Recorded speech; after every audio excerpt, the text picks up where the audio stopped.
Welcome to the Carpool Talk Show with Melissa Plaskoff. Mothers, fathers, nannies, babysitters, and anyone else stuck in the carpool line, this is where you want to wait.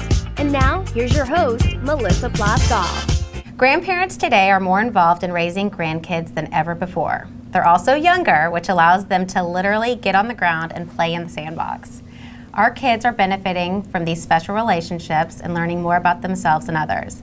Today, my aunt, Sherry Small, is with us in studio with 5 grandkids and 1 on the way, and she is not your granny's granny.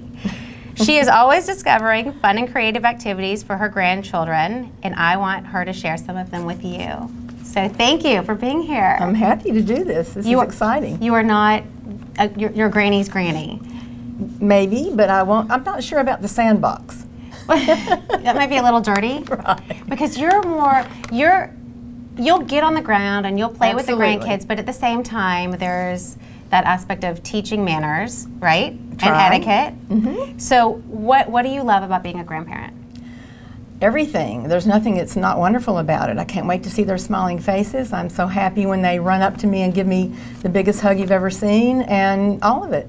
Do you go in carpool line? Yes, I do. Okay, so that whole experience, waiting, it's the worst, isn't it? Well, it's certainly different from yesteryear. Right. But it's okay. I have my cell phone like we didn't used to have, and I just wait in line like all the other mothers, but seeing their faces when you drive up and watching them jump up and down and get in the car, that's priceless. Okay, so when they're with you, they're all different. That's right. Right? So 2 questions, I guess. Mm-hmm. What do each of them like to do with you, and how do you find something special for each of them? Well, one of my favorite things is the Flower Girl Club. And the 3 girls in the family, grandkids, were all a flower girl in the wedding of my youngest daughter, Meredith. Anyway, so we developed this club called the Flower Girl Club, and they made the rules, and they decide when we meet, and we discuss flowers, and so they learn a little bit. I love that. What's really fun is the Flower Girl Pledge, which is, on my honor, I will try to be kind and respectful, obey the rules, be a good sport, and have fun, and finally learn about flowers. So when they come into the club, this is the pledge they take each time? This is the pledge they take, and the oldest one wrote it. Julia wrote it. She did? Yes. Isn't that interesting? It's great, but the best part are the rules. The rules are have fun, try not to interrupt, I'll read some of them. Must sit in your chair, always smile, no whining, no fighting, and at the very last, of course, is learn about flowers.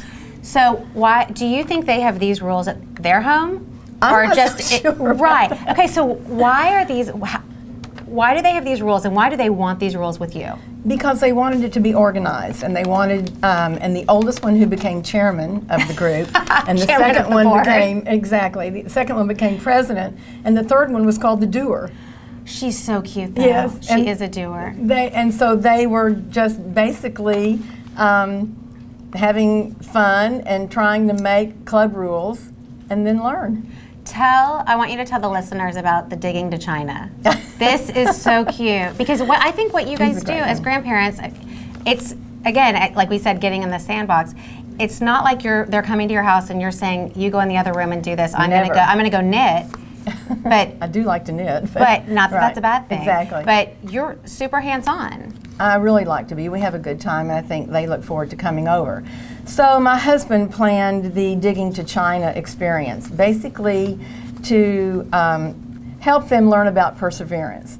So what he did was, well, let's just say this. He gave each of the girls a little shovel and told them if they continued to dig, they might find China and get a surprise, but it would take a long time, so they had to be patient. So one day they dug a little bit, and the next day a little bit more, and on the third day, lo and behold, they found a bottle of soy sauce. That is so funny. And so they dug around a foot more and found a wonderful little painted China doll that was a gift for them. And they had a great time. They couldn't wait to come over.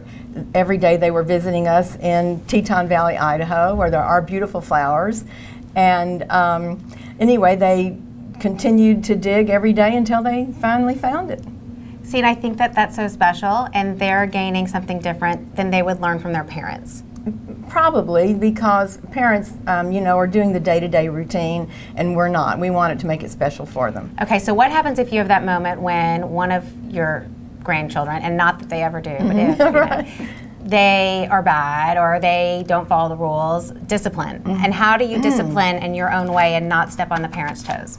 I don't have too much of a problem, and I guess one time I probably had to say, well, that's fine. If you want to do that, you can just go home. I'll call your mom.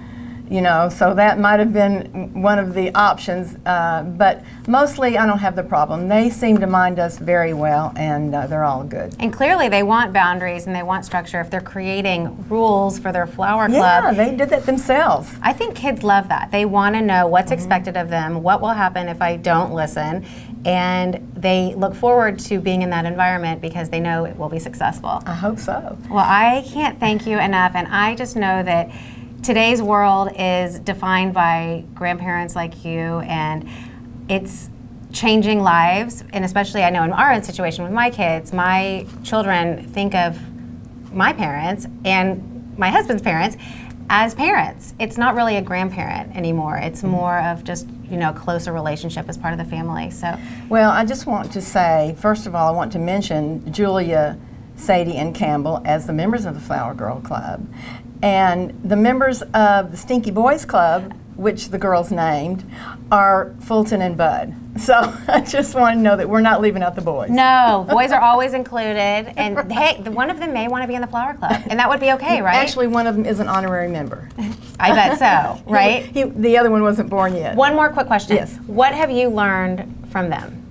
Have you changed? Has anything about you? Calming, patience, love. And someone once told me that the only thing in life that's not overrated is being a grandparent. And that is so true. Well, thank you for sharing these stories. And I know there's a listener out there that's going to be having their grandkids dig to China very soon. I hope so. Thanks, Melissa. Love you. Thank Love you.